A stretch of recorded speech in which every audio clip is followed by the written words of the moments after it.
Hello students, welcome to you all on official YouTube channel of Sanskaram group of schools. Student, today we are going to discuss how the small scale industries predominate in Indian society with the large scale industries. Student, this is our part number 5 and we are going to continue the chapter the age of industrialization.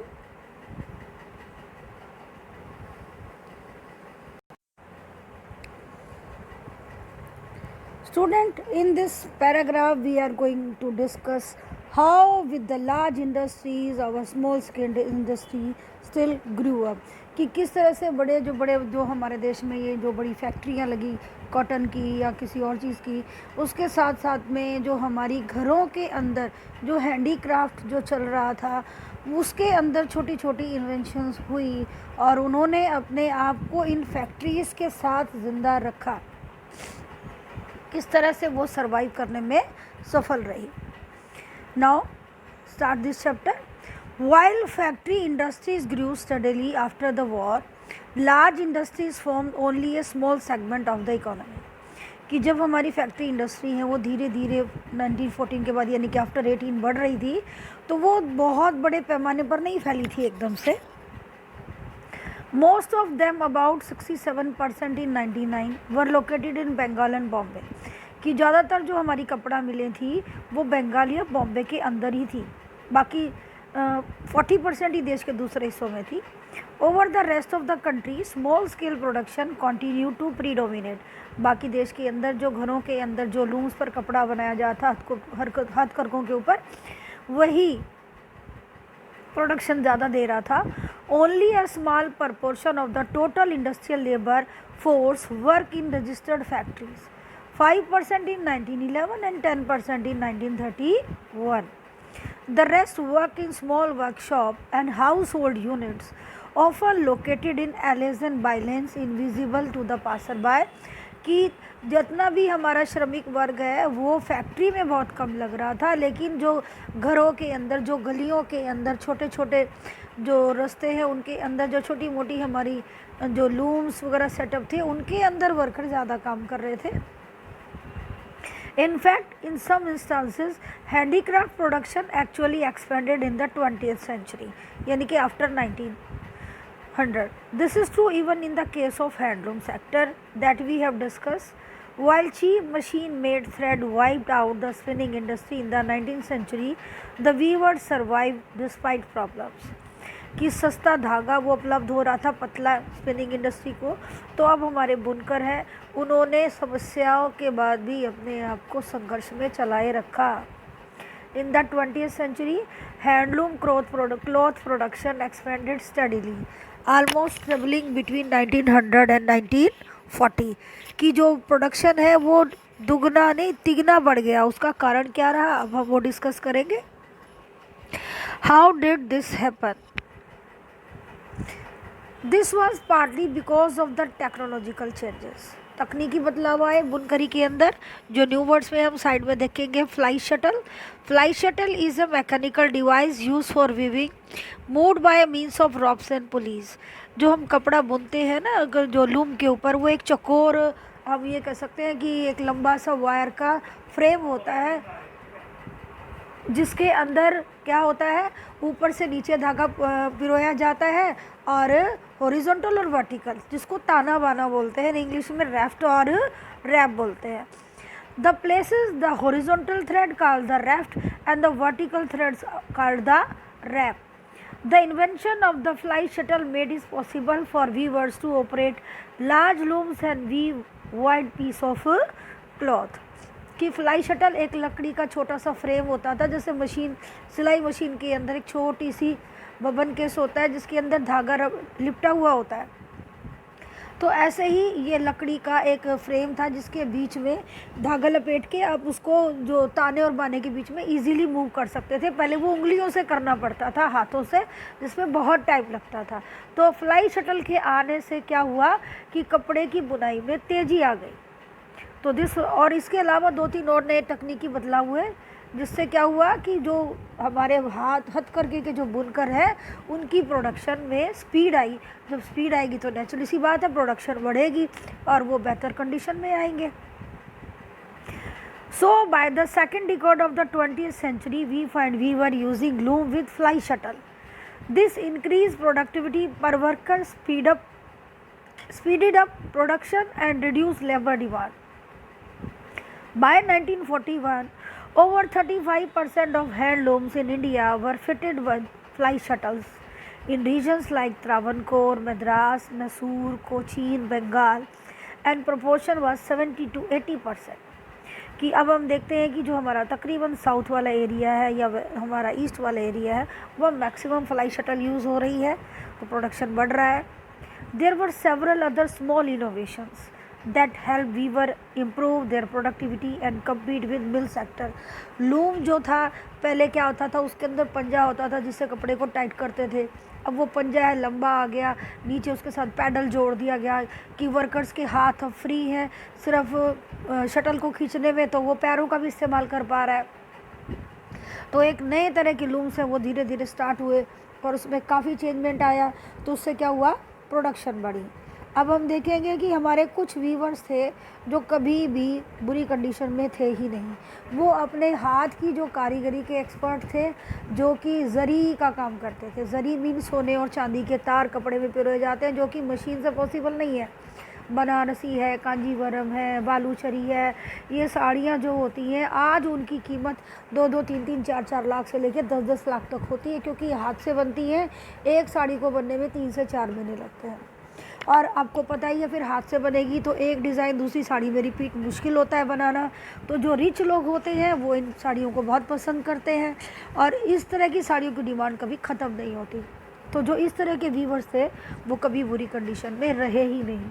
तो problem किन को आती थी, जो normal simple कपड़ा बुनते थे, क्योंकि जब भी कोई समाज में क्राइसिस आएगा तो लोग पहले खाने का इंतज़ाम करेंगे, पहनने का नहीं। पहन तो पुराना भी लेंगे। तो जो वीवर मोटा कपड़ा बुनते थे अक्सर वो बुरी कंडीशन में फंस जाते थे जब भी कोई सूखा आता था या ज़्यादा बाढ़ वगैरह आ जाती थी। लेकिन समाज में परिस्थिति कोई भी हो तो जो फाइन वैरायटी का जो कपड़ा बुनते थे वो कभी भी बुरी कंडीशन में नहीं रहे। अब उन्हीं के बारे में हम डिस्कस करेंगे। Certain group of weavers were in a better position than others to survive the competition with mill industries. Amongst weaver some produce coarse cloth while others were fine varieties. दो तरह के हमारे पास वीवर होते थे, एक तो जो मोटा कपड़ा बुनते थे और एक जो महंगा कपड़ा बुनते थे। The coarser cloth was brought by the poor and its demand fluctuated violently. In time of bad harvests and famines, when the rural poor had little to eat and their cash income disappeared, they could not possibly buy cloth. The demand for the finer varieties bought by the well-to-do more stable. The rich could buy these even when the poor starved. जो मैं आपको बता ही चुकी हूँ कि जो अमीर लोग हैं उनकी तो डिमांड कभी कम होती ही नहीं है, प्रॉब्लम तो गरीबों को आती है। Famines did not affect the sale of Banarsi or Baluchari sarees. Moreover, you have seen mill could not imitate specialized weaves. Saris with woven borders or famous lungis and handkerchiefs of Madras could not be easily displaced by mill production. Student, I have sent these images in your groups so that you can understand कि how these fine works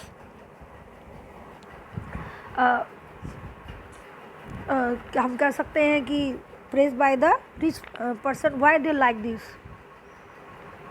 Weavers and craft people who continued to expand production through the 20th century did not necessarily prosper. कि हम ये भी देखते हैं कि जो हमारे वीवर थे या जो हमारे कारीगर थे जिन्होंने 20th सेंचुरी यानी कि 1900 की जो सेंचुरी है उसके आसपास जो काम कर रहे थे वो बहुत समृद्ध हालत में तो नहीं थे, लेकिन अपनी लाइफ को सर्वाइव करने के लिए वो पूरी मेहनत कर रहे थे. They lived hard lives and worked long hours. Very often the entire household, including all the women and children, had to work at various stages of the production process. Why they were not simply remnants of the past time in the age of factories, और उन्होंने अपने आप को पुराने ज़माने के खंडर के रूप में नहीं रखा, वो अपने आप को वह स्ट्रॉन्ग लेकर खड़े थे। Their life and the labour was integral to the process of industrialisation. उनका जीवन जो है वो औद्योगिकरण का जो दौर था उसके साथ साथ वो अपने आप को चलाए रखते चले गए। अब आप ये मैप देख पाएंगे कि आप देखेंगे कि जो बड़े सर्कल का मतलब है कि मैक्सिमम जो हमारी जो लार्ज स्केल इंडस्ट्री है इंडिया में 1931 में, उनकी सिचुएशन क्या थी, वो कंसंट्रेटेड थी बंगाल और बॉम्बे में।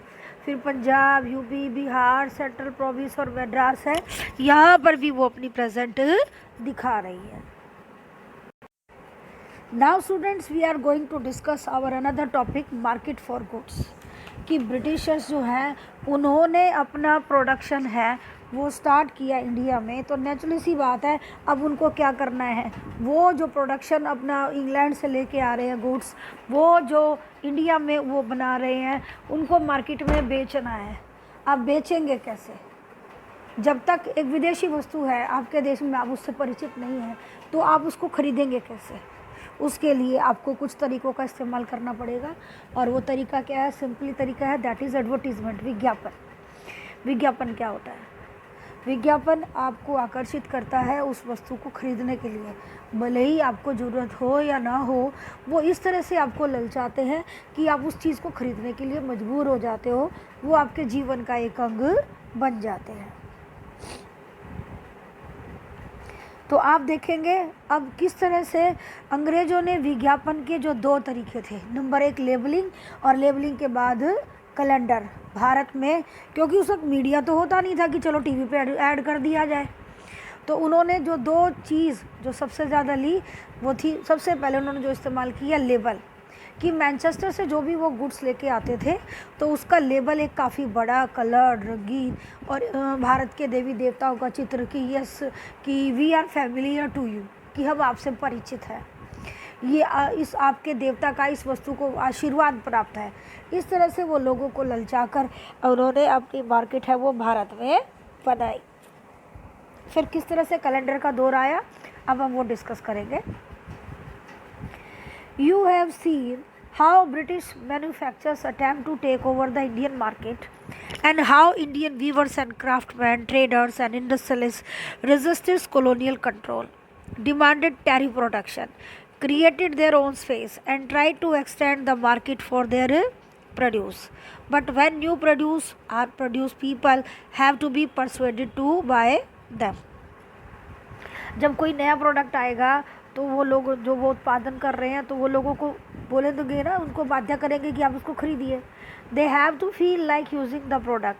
How this was done, this is our topic. One way of which new consumer are created is through advertisement. As you know, advertisement make product appear desirable and necessary. विज्ञापन क्या करते हैं कि वो हमारे को अपील इस तरह से करते हैं कि हमें लगता है कि ये चीज़ हमारे लिए बहुत ज़रूरी है, हमें ज़रूर खरीदनी है, भले ही उसकी घर में ज़रूरत हो या ना हो।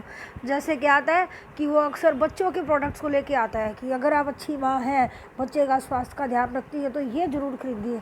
तो हर माँ को लगता है कि अगर मदर केयर करनी है तो भैया ये प्रोडक्ट तो लेना पड़ेगा, चाहे उसकी ज़रूरत हो चाहे ना हो।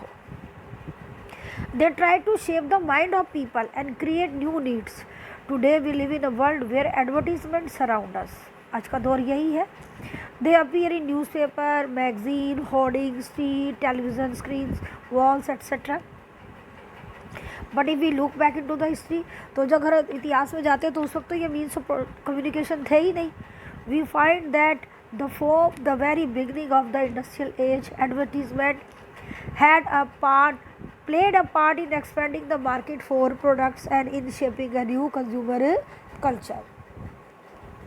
तो क्या किया देखिए, when Manchester Industrialists began selling cloth in India, they put label on the cloth bundles. बड़े बड़े लेबल लगाने शुरू कर दिए। The label was needed to make the place of manufacture and the name of the company familiar to the buyer. Label के ऊपर क्या होता था कि निर्माता का नाम, निर्माण जो कहाँ बनी वो निर्माण का जो स्थल है उसके बारे में इन्फॉर्मेशन दे रहा था। The label was also a mark of quality. Label के ऊपर, लेबल का जो है एक दूसरा होता था कि ये क्वालिटी का भी होता था। जैसे हम पर्टिकुलर कुछ प्रोडक्ट लेने जाते हैं तो बोलते हैं फलन पर्टिकुलर कंपनी का ही दीजिए, तो उसके ऊपर वो ब्रांड देखते हैं, तो एक ब्रांड बनता था ये नाम से ही। When buyers saw made in Manchester written in bold on the label, they were expected to feel confident about buying the cloth. जिनको लगता है कि मैनचेस्टर का कपड़ा वही टिकाऊ होता है, बेहतरीन होता है, तो वो मैनचेस्टर का लेबल लेकर कर ही लेंगे।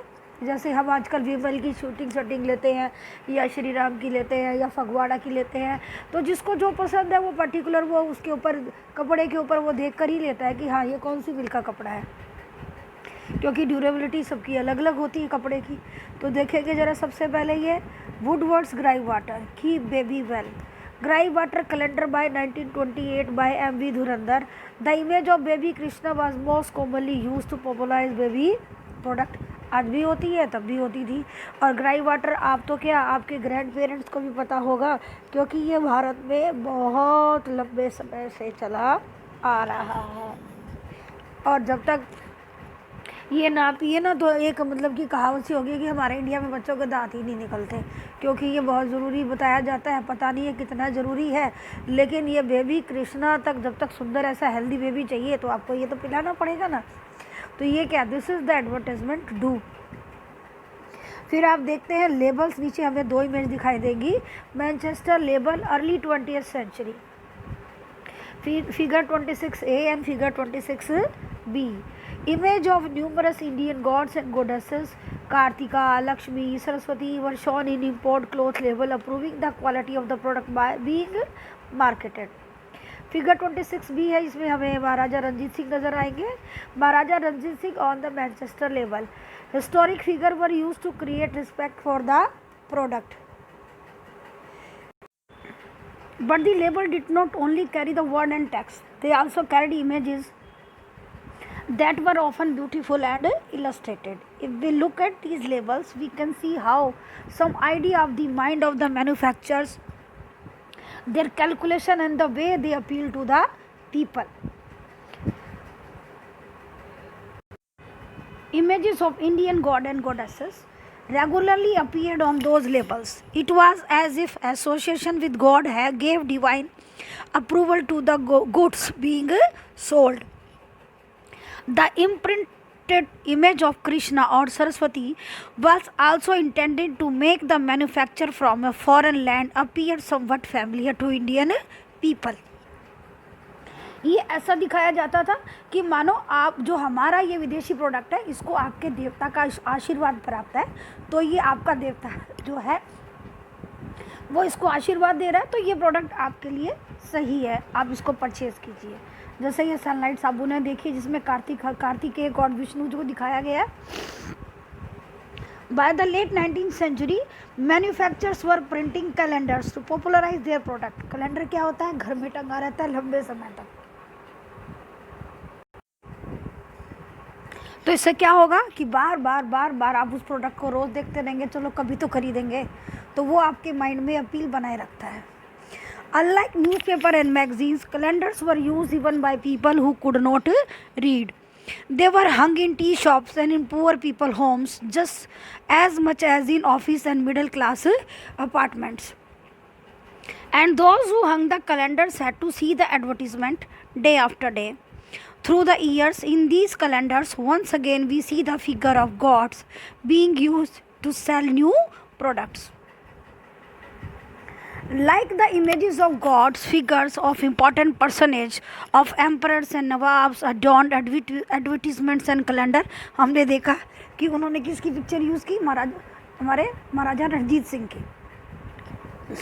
The message very often seemed to say, if you respect the royal figure, then respect this product. When product was being used by king or produced under royal command, its quality could not be questioned.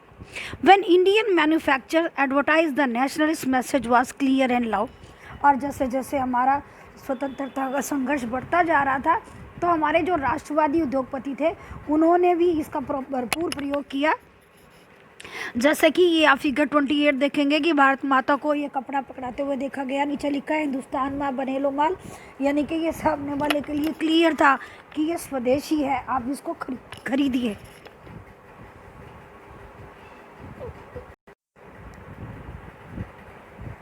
और ये भारत माता है, ये अपनी विदेशी स्वदेशी का ये प्रतीक है। तो जो भी स्वदेशी को अपना रहे थे उस वक्त, तो ये उनके लिए क्लियर मैसेज था। तो उसके लिए क्या कहा गया, if you care for the nation then buy products that Indian produce. Advertisement become a vehicle of the nationalist message of स्वदेशी।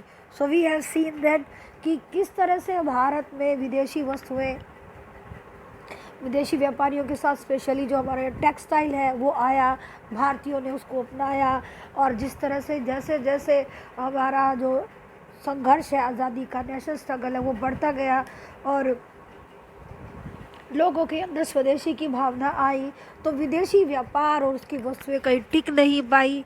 और धीरे धीरे हम देखते हैं कि हमारे भारतीय उद्योगपति हैं, उन्होंने किस तरह से भारतीय जो उद्योग है उसका विकास किया। तो कहीं ना कहीं उसके साथ हमारे जो हैंडलूम वीवर्स हैं वो भी अपनी प्रेजेंस बनाए रहे। तो कुल मिलाकर हम कह सकते हैं कि भारत में जब उद्योगीकरण का दौर आया तो उद्योग और हथकरघा, जो हाथ से जो हमारे हैंडलूम हैं, दोनों ही साथ साथ चल रहे थे। बहुत रैपिडली जो उद्योगीकरण का जो ये नहीं हुआ। So this is the conclusion of the chapter. Clearly, the age of industries has meant major technological changes, growth of factories and the making of new industrial labor force. However, as you have seen, hand technology and small scale production remain an important part of the industrial landscape. So student, this is the end of our chapter, the age of industrialization. If you like my explanation, please like it and subscribe it. Thank you. Bye.